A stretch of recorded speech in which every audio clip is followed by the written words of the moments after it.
நமஸ்தே ஸ்ரீ அரவிந்தாய. நூல் ஒன்றில் ஒரு தனிப்பட்ட மனிதன் தான் எட்ட வேண்டிய ஆன்மீக நிறைவேற்றத்தை அஸ்வபதி அடைந்தார் என்பதை பார்த்தோம்.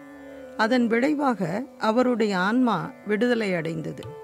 ஆன்மா விடுதலை பெற்றதன் காரணமாக அவர் அறியாமையிலிருந்து விடுபட்டு அவருடைய மனமும் உடலும் முதல் ஆன்மீக மாற்றத்தை அடைகிறது என்பதை நூல் ஒன்றின் காதை 3 நமக்கு விவரித்தது. அஸ்வபதியின் ஆன்மா விடுதலை அடைந்ததன் காரணமாக இரகசிய ஞானம் பெற்ற முதல் மனித ஜீவனாக திகழ்கிறார் என்பதை காதை 4 இரகசிய ஞானம் நமக்கு உணர்த்தியது. காதை 5 மாசற்ற பேரானந்தத்தை நோக்கி ஒரே நோக்கமாக இரையை தேடும் பறவை போல கடவுளை தேடுகிறார் அஸ்வபதி. அவருடைய ஆர்வம் கொழுந்துவிட்டு எரியும் தீயை போல எரிகிறது. திருவுருமாற்றத்தை கொண்டு வரக்கூடிய உயர் ஆற்றலை பற்றி அவர் அறிய விளைகிறார். அவருடைய தீவிர ஆர்வத்தின் காரணமாக நாம் வாழும் இத்தூல உலகம் மட்டுமே ஒரே ஒரு உலகம் அல்ல என்பது அவருக்கு காட்டப்படுகிறது. Up a golden ladder carrying the soul, trying with diamond threads the spirit's extremes. ஆன்மாவை சுமந்து கொண்டிருக்கும் அந்த பொன்மய ஏணியில் ஆத்மனின் முனைகள் வைர நூற்களால் கட்டப்பட்டிருக்கின்றன. இந்த பொன்மய ஏணியில் ஏறும் பொழுது எல்லா உலகங்களும் சந்திக்கும் இறுதியான ஓர் உயர் உலகை பார்க்கிறார். அதுவே அதிமன உலகம். நூல் ஒன்றின் இறுதியில் அந்த ஏகனின், அந்த ஒருவனின் இறப்பற்ற நாடுகளை ஒரு கண நேரம் அவர் பார்க்கிறார். அதில் அவர் நுழைந்து சற்றே அதில் வாழலாம் என்பதையும் பார்க்கிறார். அந்த சூட்சும உலகங்களை கையாளும் சக்தியும் அவருக்கு அளிக்கப்படுகிறது. அதனால் அவருடைய லட்சியம் எட்டப்படுகிறது. நூல் 1 காதை 5 கடைசி வரி இதை நமக்கு விவரிக்கிறது. A voyager upon uncharted routes, fronting the viewless danger of the unknown, adventuring across enormous realms, he broke into another space and time. வகுக்கப்படாத பாதைகளில் அறிய முடியாததின் காணவியலா அபாயத்தை எதிர்கொள்ள மாபெரும் பரப்புகளை கடந்து பயணிக்கும் துணிகரச் செயலை ஒரு பயணி செய்கிறார். அவர் வேறு ஒரு தளத்தில், வேறு ஒரு காலத்தில் நுழைகிறார். நம்முடைய இந்த தூல பிரபஞ்சம் மற்றும் காலம் அல்லாத வேறு ஒரு சூட்சும உயர்தளத்தில் மற்றும் காலத்தில் அவரால் இப்பொழுது நுழைய முடிகிறது. இவ்வாறுதான் அவர் வகுக்கப்படாத பாதைகளில் ஒரு பயணியாக ஆகிறார். இப்பொழுது அவர் பயணிக்க இருக்கும் இப்பாதையில் செல்ல வரைபடங்கள் இல்லை. ஒருபோதும் அவை வரையப்பட்டு வரைபடமாக குறிக்கப்படவில்லை. புதிய இடங்களை கண்டுபிடிப்பவர்கள், கடலோடிகள் ஆகியோர் தாங்கள் கண்டுபிடித்த அந்த இடத்தை அடைவதற்கான வரைபடங்களை தயாரிப்பார்கள். எனவே அவர்களுக்கு பின் அங்கு செல்பவர்கள் அந்த வரைபடத்தை பின்பற்றி செல்லும் பொழுது அவர்களுடைய பயணம் எளிதாக இருக்கும். ஆனால் முதலாக பயணிப்பவர்கள் வரைபடமே இல்லாத பாதையில் பயணம் செய்பவர்களாக இருப்பார்கள். இவ்வாறுதான் அஸ்வபதியும் தன்னுடைய பயணத்தில் தான் எதை கண்டறிய போகிறோம் என்பதை அறிந்திருக்கவில்லை. அவர் அறிய முடியாத ஒன்றை எதிர்கொள்ள இருக்கிறார். காணவியலா அபாயத்தை எதிர்கொள்ள இருக்கிறார். அந்த அறிய முடியாததில் என்னென்ன அபாயங்கள் இருக்கின்றன என்பது அவருடைய கண்களுக்கு புலப்படாமல் மறைந்திருக்கிறது. அவர் ஒன்றை கண்டறியும் பொருட்டு ஒரு பெரும் துணிகரச் செயலில் இறங்குகிறார்.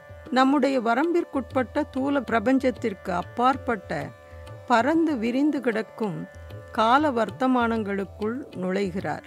நாம் இப்பொழுது அஸ்வபதியை, உலக பயணியை பின்பற்றி செல்ல இருக்கிறோம். நூல் 2 15 காதைகளில் இப்பயணம் பற்றி விரிவாக விவரிக்கிறார் ஸ்ரீ அரவிந்தர். நாம் வாழும் இத்தூல பிரபஞ்சத்திற்கு அப்பால் இருக்கும் சூட்சும தளங்களின் வரைபடத்தை மனித அறிவியலாளர்கள் இப்பொழுதுதான் அறியத் தொடங்கியிருக்கும் இத்தளங்களை பற்றி நமக்கு விளக்குகிறார்.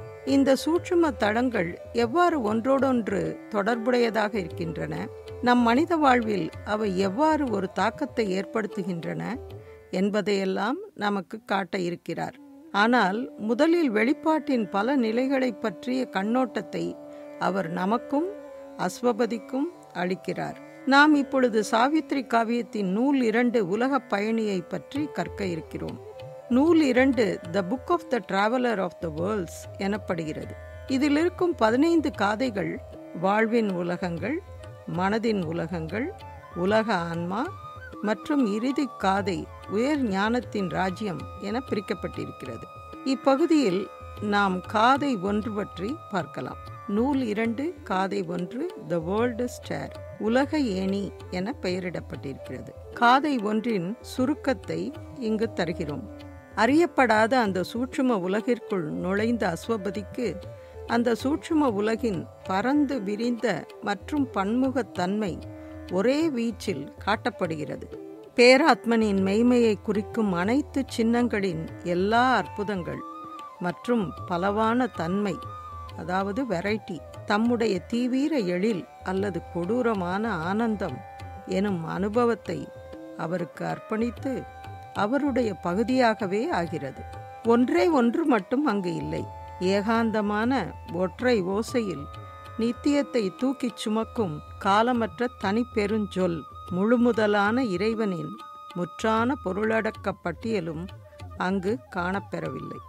எல்லா தளங்களும் மற்றும் இருப்பின் எல்லா உலகங்களும் ஒரு மரபின் அடிப்படையில் வரிசைப்படுத்தப்பட்டிருப்பதை ஜடத்தின் அடித்தளத்திலிருந்து உயர்ந்து ஆத்மனின் அறியப்படாத உச்சி வரைக்கும் எழுவதை அவர் பார்க்கிறார். அந்த மாபெரும் உலக ஏணியில் உள் வீழ்ச்சியின் போது இன்வல்யூஷன் கீழிறங்கிய பேராத்மன் பரிணாமத்தின் பொருட்டு மீண்டும் மேலேற வேண்டும். இந்த எல்லா உலகங்களும் ஒன்றோடு ஒன்று ஒரு பெரிய சங்கிலியால் இணைக்கப்பட்டு ஒன்றையொன்று ஆதிக்கம் செய்கிறது. உயர் ஜீவனின் மற்றும் உயர் உணர்வின் இப்படிநிலைகள் நம் ஒவ்வொருவர் உள்ளும் இருக்கின்றன. அது மிக கீழான நிலையிலுள்ள அசேதனத்தை, உணர்வின்மையை மிக உயர்வான அதியுணர்வின் நிலையோடு இணைக்கிறது. மேலும் மனித ஆன்மா இந்த ஜட உலகில் பிறக்கின்ற தீரச் செயலை மேற்கொண்டு மீண்டும் திரும்பும் பயணத்தை சாத்தியமாக்குகிறது. அஸ்வபதி இயற்கையின் அந்த பிரம்மாண்ட ஏணியில் ஏறத் துவங்குகிறார். இக்காதையிலிருந்து சில வரிகளை பார்க்கலாம். All was found there, the unique has dreamed and made, tinging with ceaseless rapture and surprise, and an opulent beauty of passionate difference, the recurring beat that moments God in time. அந்த ஒன்று, அந்த தனித்துவமானவன் சிருஷ்டியை இங்கு கொண்டு வந்தான். அவன் கனவு கண்ட உருவாக்கிய ஒவ்வொன்றும் இங்கு காணப்படுகின்றன. அவனுடைய ஒவ்வொரு சிருஷ்டியும் அதற்கே உரித்தான சிறப்பான தன்மையை அதற்கு அளிக்கின்றன. தன்னுடைய தனித்துவமான நிறத்தை அல்லது மணத்தை, தனக்கே உரித்தான ஆனந்த களிப்பை, ஆச்சரியத்தை இந்த வளமையான வனப்பிற்கு, பெருவிருப்பின் வேற்றுமையின் அழகை இந்த சிருஷ்டிக்கு அள்ளி வழங்குகிறது. ஒவ்வொன்றும் அதனதன் வழியில் தனித்துவம் வாய்ந்தது. இவை அனைத்தும் இணைந்து இத்தகையதொரு முடிவற்ற களிப்பை, ஆச்சரியத்தை அளிப்பதோடு மட்டுமல்லாது அந்த வனப்பு காலத்தில் நடைபெறும் கடவுளின் தொடர் துடிப்பாக ஆனது. அந்த நித்தியன், அந்த அனந்தன் காலம் மற்றும் இடத்தினுள் தன்னை வெளிப்படுத்திக் கொள்ளும் பொழுது அவன் தன்னைத்தானே அடுத்தடுத்து தொடரும் இயக்கங்களால் இதய துடிப்பு எவ்வாறு எப்பொழுதும் நில்லாது தொடர்ந்து நடக்கிறதோ அதுபோன்று காலத்தினுள் நடப்பவை அனைத்தும் கடவுளின் தொடர் இயக்கமாக ஒவ்வொரு தருணமும் முடிவற்ற களிப்பை, ஆச்சரியத்தை, ஆனந்தத்தை, வேற்றுமையில் பெருவிருப்பின் வளமையான வனப்பை வெளிப்படுத்துவதாக இருக்கிறது. இங்கு இடம்பெற்றிருக்கும் மொமெண்ட் எனும் சொல் சாதாரணமாக பெயர் சொல்லாக உபயோகப்படுத்தப்படும். ஆனால் இங்கு இச்சொல் வினைச்சொல்லாக பயன்படுத்தப்பட்டிருக்கிறது. ஆங்கில இலக்கியத்தில் கவிதைகளில் இத்தகையதோர் விலக்கு அளிக்கப்பட்டிருக்கிறது. ஒரு சொல்லை, அதாவது பெயர் சொல்லாக இருக்கும் ஒன்றை வினைச்சொல்லாக பயன்படுத்த முடியும். பகவான் ஸ்ரீ அரவிந்தர் தன்னுடைய ஆங்கில புலமையினால் சாவித்திரியில் பல இடங்களில் இத்தகைய இலக்கண விலக்கை பயன்படுத்தியிருக்கிறார் என்பது குறிப்பிடத்தக்கது. மற்றொரு பத்தியை பார்க்கலாம். So it towered up to heights intangible and disappeared in the hushed conscious vast, as climbs a storied temple tower to heaven, built by the aspiring soul of man to live near to his dream of the invisible.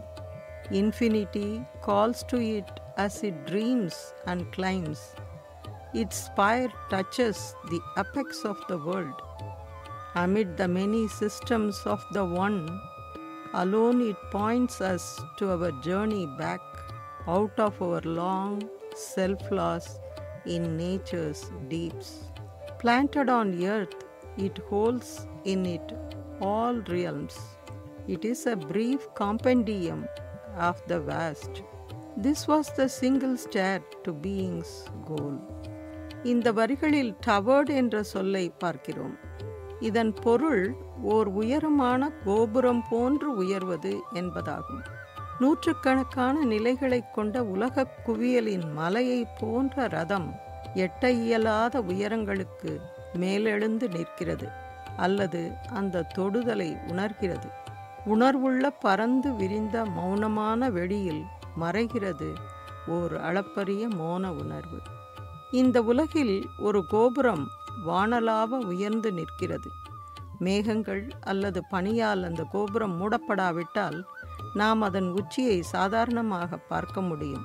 ஆனால் அஸ்வபதி வேறொரு வெளியில் மற்றும் காலத்தில் பயணிக்கிறார். கோபுரம் போல் உயர்ந்து குவியலாக கிடக்கும் உலகங்கள் இந்த உலகில் உள்ள வானத்தின் அளவிற்கு எட்டவில்லை என்றாலும் சூட்சும பிரபஞ்சத்தின் உயர் தளங்களுக்குள் செல்கின்றன. அங்குள்ள சூழல் மோனமான உணர்வுள்ள பறந்து விரிந்த வெளியாக இருக்கிறது. ஸ்ரீ அரவிந்தர் இங்கு நம் உலகில் காணப்படும் பல நிலைகளுடைய கோவில் கோபுரத்துடன் இதை ஒப்பிடுகிறார்.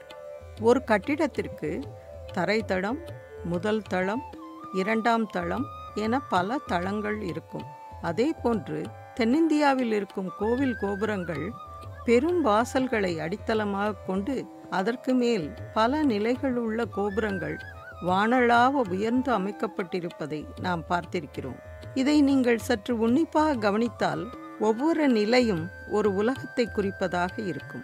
ஒவ்வொரு நிலையிலும் அந்தந்த நிலையின் ஜீவன்கள், தத்தம் துணையுடன் இருப்பதான உருவங்கள் மற்றும் விலங்குகளின் வடிவங்கள் செதுக்கப்பட்டு அவை கீழே நம்முடைய உலகத்தை பார்ப்பது போல் அமைக்கப்பட்டிருப்பதை காணலாம்.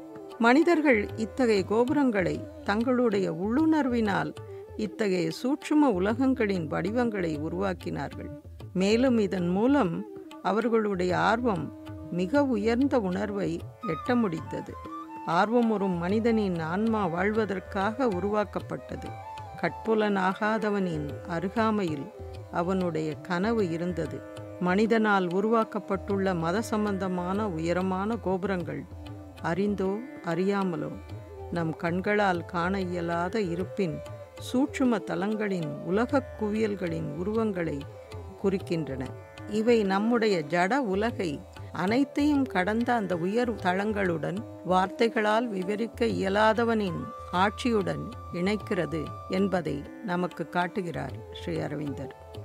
இந்த வரிகளில் கடந்த கால வினைச்சொற்களை நிகழ்காலத்திற்கு மாற்றுகிறார். இந்த காவியம் முழுவதிலும் இறந்த கால வினைச்சொற்களை பயன்படுத்தும் பொழுது ஒரு கதையை சொல்வதாக இருப்பதை நாம் காண முடிகிறது.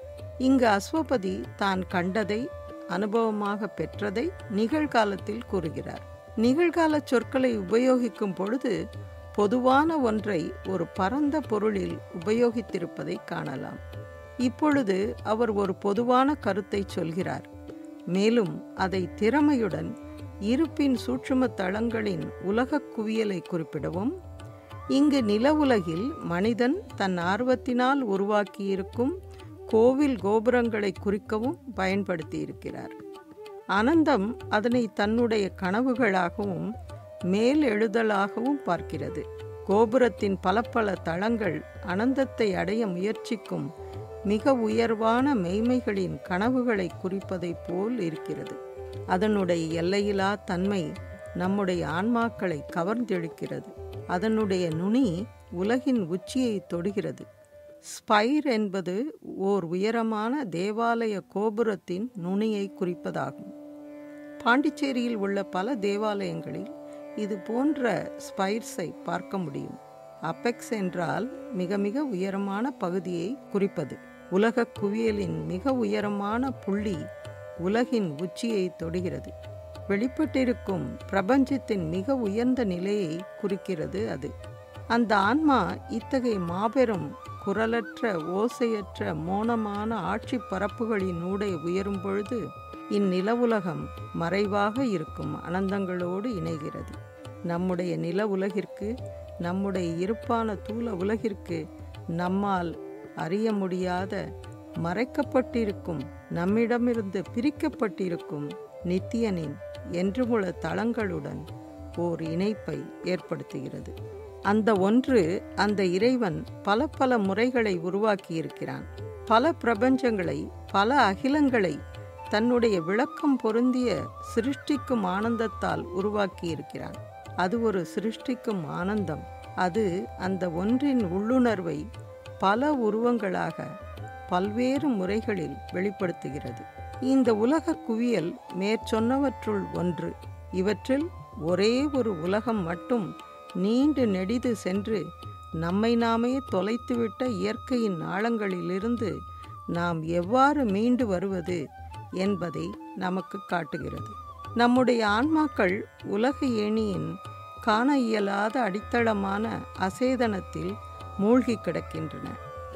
உணர்வின்மையில் மூழ்கி கிடக்கின்றன. பரிணாமத்தின் மூலம் நாம் சிறிது மேலேறி வந்து அரைகுறை உணர்வு பெற்று அறியாமையில் நம்மை இழந்துவிட்டதை அறிந்தவர்களாக, நாம் எங்கிருந்து வந்தோம் என்பதை மறந்தவர்களாக, நாம் யார், ஏன் நாம் இங்கு இருக்கிறோம் என இவை அனைத்தையும் மறந்துவிட்டவர்களாக இருக்கிறோம். ஆனால் நம்மை நாமே தொலைத்து விட்டதிலிருந்து வெளியே வர ஒரு வழி இருக்கிறது. நாம் இந்த உலக ஏணியில் பரிணாமத்தின் மூலம் ஒவ்வொரு நிலையாக மீண்டும் மேலேற வேண்டும். தனிப்பட்ட முறையிலும் ஒரு இனமாகவும் மேலேற வேண்டும். இதுவே நாம் திரும்புவதற்கான பயணம். இதையே பகவான் ஸ்ரீ அரவிந்தர் த லைஃப் டிவைனில் மனித பயணம் என்று குறிப்பிடுகிறார். உலக குவியலை பார்த்த நாம் இப்பொழுது நம்முடைய பயணத்தை காதை 2 தொடரலாம். Canto 2 the kingdom of subtle matter. காதை 2 சூட்சும ஜடத்தின் ராஜ்யம். காதை 1 இறுதியில் அஸ்வபதி தன்னுடைய மாபெரும் தீர பயணத்தை மேற்கொள்ள இருப்பதை கீழ்கண்ட வரிகள் மூலம் அறிகிறோம். A figure sole on nature's giant stair, he mounted towards an indiscernible end on the bare summit of created things. மன்னர் அஸ்வபதி தன்னுடைய யோகத்தின் 2ஆம் நிலையில் உலகங்களின் பிரமாண்டமான ஏணியில் ஏறுகிறார். மனித குலத்தின் ஒரே பிரதிநிதியாக உணர்வின் எல்லா தளங்களையும் தன்வசப்படுத்தி அதை வெற்றி கொள்பவராக விவரிக்கப்படுகிறார் இந்த நூல் 2. இவ்வாறாக அஸ்வபதி உலகங்களின் பயணியாக ஆகிறார். நூல் 2 15 காதைகளிலும் பிரபஞ்சத்தின் இருப்பில் இருக்கும் பல தளங்களை அவர் காண இருக்கிறார். ஸ்ரீ அரவிந்தரின் திட்டத்தை பற்றி, இந்த நூலை அவர் எழுதிய காரணம் பற்றி திரு அமல்கிரண் அவர்களுக்கு 1938 அவர் எழுதிய குறிப்பிலிருந்து அறிய முடிகிறது. அடுத்து வரும் பகுதிகள் ஒரு நீண்ட பத்திகளாக அஸ்வபதியை மேல்மன தளத்திற்கு இட்டுச் செல்லும் சூட்சும தூல உலகங்கள், பிராண மற்றும் மன உலகங்களின் ஊடே முன்னேறி செல்வது விவரிக்கப்படுகிறது. இந்த நீண்ட பத்திதான் 15 காதைகளாக ஆயிற்று. அஸ்வபதியின் பயணத்தை நாம் பின்பற்றி செல்லும் முன் இந்த உலகங்கள் எங்கிருக்கின்றன, என்ன உலகங்கள் அவை? நாம் அவருடைய கட்டுரையான தி டாக்ட்ரின் ஆஃப் மிஸ்டிக்ஸ் என்பதிலிருந்து இதற்கான விளக்கத்தை பெறலாம். மனிதன் பிராண உலகத்திலிருந்து தன்னுடைய பிராணஜீவனையும், மன உலகிலிருந்து தன்னுடைய மனோஜீவனையும் பெறுகிறான். அவன் எப்பொழுதும் ஒரு இரகசிய தொடர்பை இந்த உலகங்களுடன் வைத்து கொண்டே இருக்கிறான். அவன் இந்த உலகங்களுள் உணர்வுடன் நுழைய முடியும். அவன் விரும்பினால் அதனுள் பிறக்கவும் முடியும்.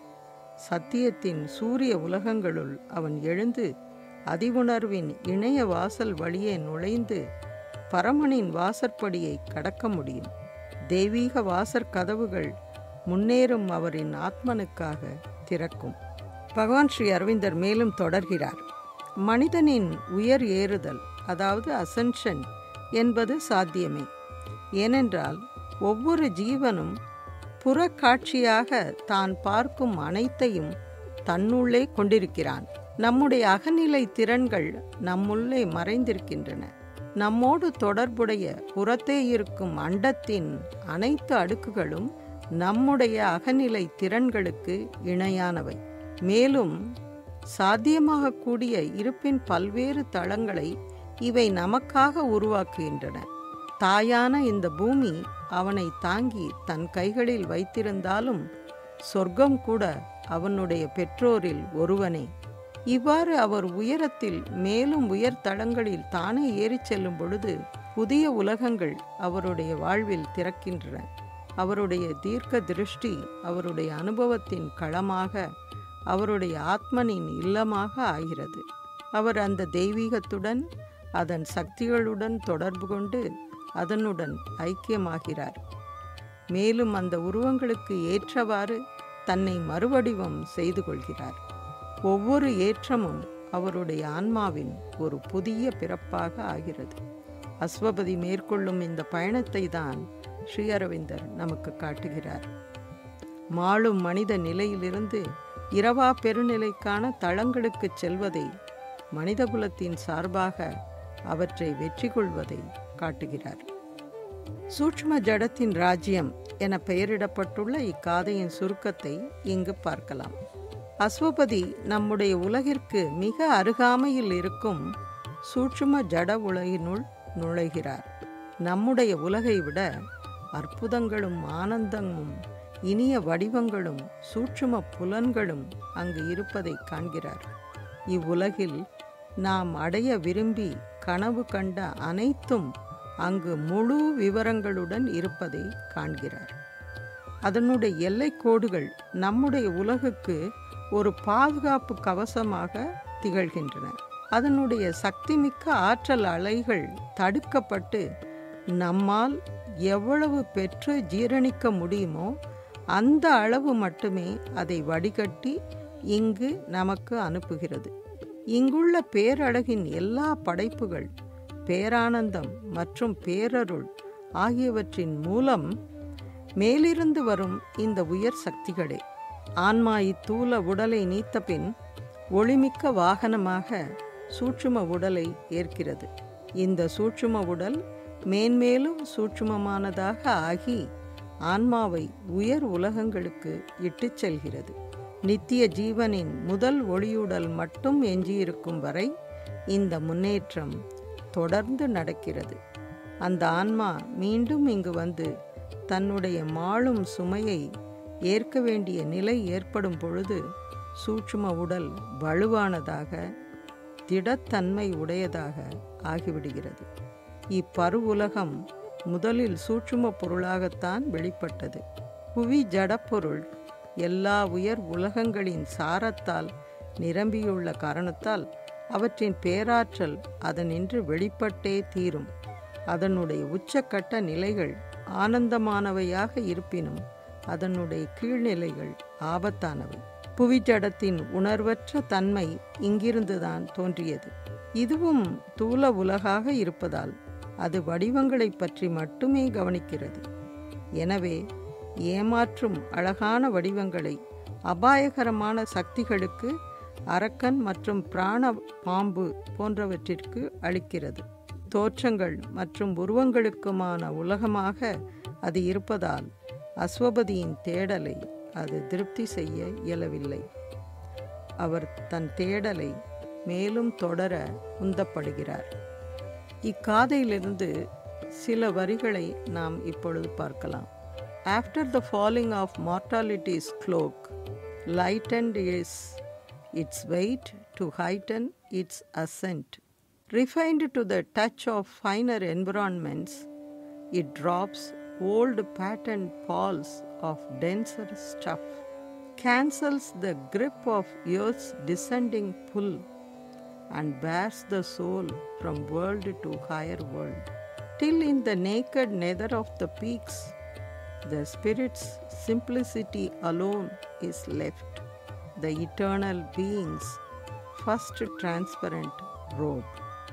But when it must come back to its mortal load and the hard ensemble of earth's experience, then its return resumes that heavier dress. இவ்வரிகளின் சுருக்கத்தை ஏற்கனவே நாம் பார்த்தோம். அதற்கான சாவித்திரியின் மூல வரிகள்தான் இவை. ஆன்மா இத்தூல உடலை நீத்தபின் ஒளிமிக்க வாகனமாக சூட்சும உடலை ஏற்கிறது. இந்த சூட்சும உடல் மேன்மேலும் சூட்சுமமானதாக ஆகி ஆன்மாவை உயர் உலகங்களுக்கு இட்டுச் செல்கிறது. நித்திய ஜீவனின் முதல் ஒளியுடல் மட்டும் எஞ்சியிருக்கும் வரை இந்த முன்னேற்றம் தொடர்ந்து நடைபெறுகிறது. அந்த ஆன்மா மீண்டும் இங்கு வந்து தன்னுடைய மாளும் சுமையை ஏற்க வேண்டிய நிலை ஏற்படும் பொழுது சூட்சும உடல் வலுவானதாக திடத்தன்மை உடையதாக ஆகிறது. A heaven of creative truths above, a cosmos of harmonious dreams between, a chaos of dissolving forms below, it plunges last in our inconscient base. Out of its fall, our denser matter came. சிருஷ்டிக்கும் சத்தியங்களை கொண்டதோர் சொர்க்கம் மேலே, இசைவான கனவுகளை உடையதோர் அண்டம் இடையே, மறைந்து கரைந்து செல்லும் வடிவங்களை உடைய குழப்பமிக்கதோர் பகுதி கீழே, அந்த ஒன்று நம்முடைய உணர்வற்ற அடித்தளத்தில் ஆழ்ந்து காணாமல் போயிற்று. அதனுடைய வீழ்ச்சியிலிருந்துதான் நம்முடைய அடர் ஜடம் வெளிவந்தது. இந்த சூட்சும ஜட உலகம் நம்முடைய உலகத்தை போன்ற ஒத்த வடிவங்களை கொண்ட ஓர் உலகம். இந்த உலகம் நம்முடையதை விட எழிலார்ந்த வடிவங்களை கொண்டிருந்தாலும் போதிய அளவு தூய்மையும் ஆய்ந்தறியும் திறன் இல்லாதவர்களும் இதில் நுழைவது என்பது அபாயகரமானது. ஆனால் அஸ்வபதி ஒவ்வொரு பொருளும் குறைவற்ற அழகுடனும் அதற்கான பயன்பாட்டுடனும் உருவாக்கப்பட்டிருப்பதை பார்க்கிறார். It was a world that could not fear nor grieve. It had no grace of error or defeat. It had no room for fault, no power to fall. It dreams not ever of what might have been. அந்த உலகில் வேதனை மிக்க சோதனைகள் இல்லை. வேதனையும் எதிர்ப்பும் அங்கு இல்லவே இல்லை. பயம் அல்லது கவலை அல்லது ஒரு தவறை செய்ய வேண்டிய அவசியமும் அந்த உலகத்தில் இல்லை. தவறு அல்லது தோல்வியின் அருள் அங்கில்லை. நம்முடைய இந்த நில உலகம் நம்மை தவறு செய்ய வைக்கிறது, தோல்வியை தழுவச் செய்கிறது, பூரணமின்மை எனும் அனுபவங்களை நமக்கு தருகிறது. ஸ்ரீ அரவிந்தர் இந்த அனுபவங்களை அருள் என குறிப்பிடுகிறார். இத்தகைய அனுபவங்கள் தான் நாம் பல வழிகளில் முன்னேற காரணமாக இருக்கின்றன. ஆனால் இந்த அருள் அவ்வுலகில் சூட்சும ஜட உலகில் இல்லை. ஏனெனில் அங்கு அனைத்துமே முழுமை பெற்றதாக இருக்கிறது. தவறு என்பதற்கு அங்கு இடமில்லை, தோல்வி என்பதும் அங்கில்லை. மேலும் ஒரு சில வரிகளை பார்க்கலாம். No space for shadows of the immeasurable, no room for the incalculable surprise, a perfect picture in a perfect frame. This fiery artistry could not keep his will. Only a moment's fine release it gave. A careless hour was spent in a slight bliss. Our spirit tires of being's surfaces. Transcended is the splendor of the form. It turns to hidden powers and deeper states. அந்த அழகான உலகத்தில் அளவிட முடியாதவனின் நிழல்களுக்கு இடமில்லை. பகவான் நம்முடைய கணக்கீடுகளுக்கு அப்பாற்பட்டவர். ஆனால் அந்த உலகில் நம்மை ஆச்சரியத்தில் ஆழ்த்தும் அந்த கணக்கிட முடியாதவனுக்கு இடமில்லை. ஒரு முழுமையான வடிவம் ஒரு முழுமையான சட்டத்தில், ஃப்ரேமில் இருக்கிறது. இந்த நேர்த்தியான கலைத்திறனால் அவனுடைய சங்கற்பத்தை அந்த உலகத்தினால் வைத்துக்கொள்ள இயலவில்லை. ஒரு கணத்தின் மிதமான விடுதலை மட்டுமே அது தருகிறது. கவனமற்ற சமயம் ஒன்றில் சற்றே ஆனந்தத்தில் திளைக்கச் செய்கிறது. நம்முடைய ஆன்மா ஜீவனின் புறச்செயல்களால் ஓய்ந்து போய்விட்டது. அதன் காரணமாக வடிவத்தின் மகிமையை கடந்து தன்னுடைய மறைந்திருக்கும் ஆற்றல்களையும் ஆழ்நிலைகளையும் நோக்கி திரும்புகிறது. எனவே இவ்வாறு இப்பொழுது அவர் ஓர் உயர் ஒளியை கடந்து பார்க்கிறார். அவர் இத்தகைய உச்சத்தை தொட்ட பின்பும் பகல் ஒளியினால் நிரம்பியிருக்கும் இல்லத்தின் அந்த ஒளி வீசும் முற்றத்தை பின்னே விட்டுவிட்டு செல்கிறார். அந்த அற்புதமான சொர்க்கத்தை விடுத்து அவர் செல்கிறார். மேலும் விரிவான பரந்த பரப்புகளை கடந்து செல்ல வேண்டிய விதி அவருக்கு இருக்கிறது. இவ்வாறு அவருடைய பயணம் அடுத்த நிலைக்கு நோக்கி உயர்கிறது.